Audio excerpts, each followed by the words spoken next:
सिद्धार्थ विश्वविद्यालय कपिलवस्तु में पंडित दीनदयाल उपाध्याय की पुण्यतिथि के पूर्व दिवस पर दीनदयाल शोधपीठ के तत्वाधान में पंडित दीनदयाल उपाध्याय के चिंतन में अंत्योदय की संकल्पना विषय पर आयोजित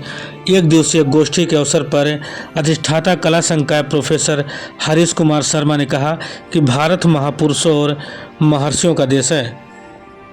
उन्हीं में से एक राष्ट्रवाद और अंत्योदय के प्रणेता पंडित दीनदयाल उपाध्याय का पूरा जीवन भारत के वंचित कमजोर वर्ग के उत्थान के लिए समर्पित था। उन्होंने राष्ट्र के साथ साथ व्यक्ति का उत्थान का जो विचार दिया, आज न केवल शासन की योजनाओं की दृष्टि से अपितु सामाजिक एवं पारिवारिक दृष्टि से भी अत्यंत प्रासंगिक है। राम राज्य की संकल्पना और 17वीं सदी में यूरोप द्वारा प्रस्तुत लोक कल्याणकारी राज्य की संकल्पना को वह साकार रूप में प्रस्तुत करने वाला विचार है। ऐसे में विकसित भारत की संकल्पना पंडित दीनदयाल उपाध्याय के विचारों को आत्मसात कर अधिक सुगमता और अत्यधिक सकारात्मक के साथ प्राप्त किया जा सकता है। इस अवसर पर अधिष्ठाता वाणिज्य संकाय प्रोफेसर सौरभ ने अपने विचार व्यक्त करते हुए कहा कि पंडित दीनदयाल उपाध्याय का पूरे चिंतन के केंद्र में आर्थिक उन्नति के साथ भारत की सर्वव्यापी रूप से विकसित करने की है। पंडित दीनदयाल उपाध्याय की अंत्योदय की संकल्पना सर्वाधिक जनोपयोगी एवं सर्वग्राही है। पंडित दीनदयाल उपाध्याय के शासन की आर्थिक नीतियों के संबंध में विचार वर्तमान समय में प्रासंगिक है।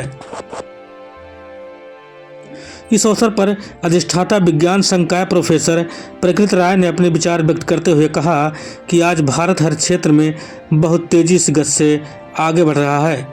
विज्ञान के क्षेत्र में भी भारत नित नई उपलब्धियां प्राप्त कर रहा है। इसमें कहीं न कहीं पंडित दीनदयाल उपाध्याय के चिंतन के माध्यम से राष्ट्र और राष्ट्र में रहने वाले नागरिकों के उत्थान के कारण विज्ञान के क्षेत्र में भी अनुकरणीय उपलब्धि भारत प्राप्त करने की ओर अग्रसर है। बीज वक्तव्य प्रस्तुत करते हुए लोक प्रशासन विभाग के अध्यक्ष डॉक्टर सुनीता त्रिपाठी ने कहा कि पंडित दीनदयाल उपाध्याय का चिंतन न केवल आर्थिक समानता का मार्ग प्रशस्त करने वाला है, अपितु सामाजिक, आध्यात्मिक और विशेष रूप से राजनीतिक शुचिता का महत्वपूर्ण संदेश देने वाला है।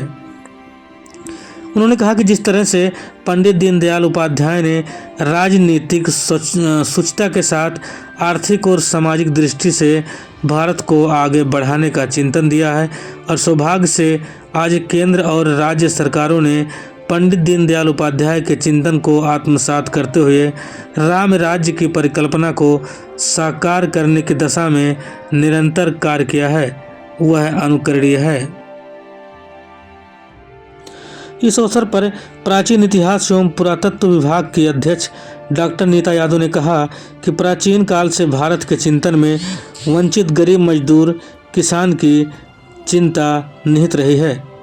उसी क्रम को आगे बढ़ते हुए पंडित दीनदयाल उपाध्याय ने भी आधुनिक भारत के निर्माण के लिए जो स्वप्न देखा, उसको साकार करने का जो रोड मैप आगे आने वाली पीढ़ी के लिए दिया है, उस पर चलकर भारत निरंतर उसी दिशा में आगे बढ़ रहा है। इससे पूर्व दीनदयाल शोधपीठ की चेयर और कार्यक्रम के संयोजका डॉक्टर मंजू द्विवेदी में अतिथियों का स्वागत किया तथा दीनदयाल उपाध्याय के पुण्यतिथि के अवसर पर अपने उद्बोधन में कहा कि अयोध्या में पुरुषोत्तम श्री राम के मंदिर का प्राण प्रतिष्ठा के उपरांत भारत में आधुनिक संदर्भ में जिस राम राज्य की परिकल्पना को साकार करने की तैयारी की जा रही है तथा उसकी नींव रखी जा रही है, उसकी स्थापना में पंडित दीनदयाल उपाध्याय के चिंतन की सर्वाधिक महत्वपूर्ण भूमिका है। दीनदयाल उपाध्याय के राष्ट्रवाद के साथ अंत्योदय की संकल्पना निश्चित रूप से राम राज्य की परिकल्पना को व्यवहारिक आकार तो देगी ही, साथ ही विकसित भारत की संकल्पना को भी बहुत जल्दी दुनिया के सामने साकार रूप में प्रस्तुत करने में सहयोगी होगी। इससे पूर्व विश्वविद्यालय का कुलगीत संगीतकार सकेत मिश्रा, शकीला खातून, शालिनी एवं अन्य छात्राओं द्वारा प्रस्तुत भी किया गया। इससे पूर्व विगत वर्षों की बात इस वर्ष भी इस अवसर पर विश्वविद्यालय के चतुर्थ श्रेणी कर्मचारी हृदय राम को सर्वश्रेष्ठ सेवा भाव के साथ काम करने के कारण दीनदयाल उपाध्याय पुरस्कार से सम्मानित भी किया गया। कार्यक्रम का संचालन डॉक्टर रेणु त्रिपाठी एवं धन्यवाद ज्ञापन डॉक्टर हृदयकांत पांडे ने प्रस्तुत किया। कार्यक्रम में doctor Satyendra Dubey, doctor Vishal Gupta, doctor Abha Dwivedi, doctor Sarita Singh, doctor Dharmendra, doctor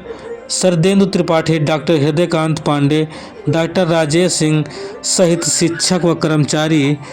उपस्थित रहे।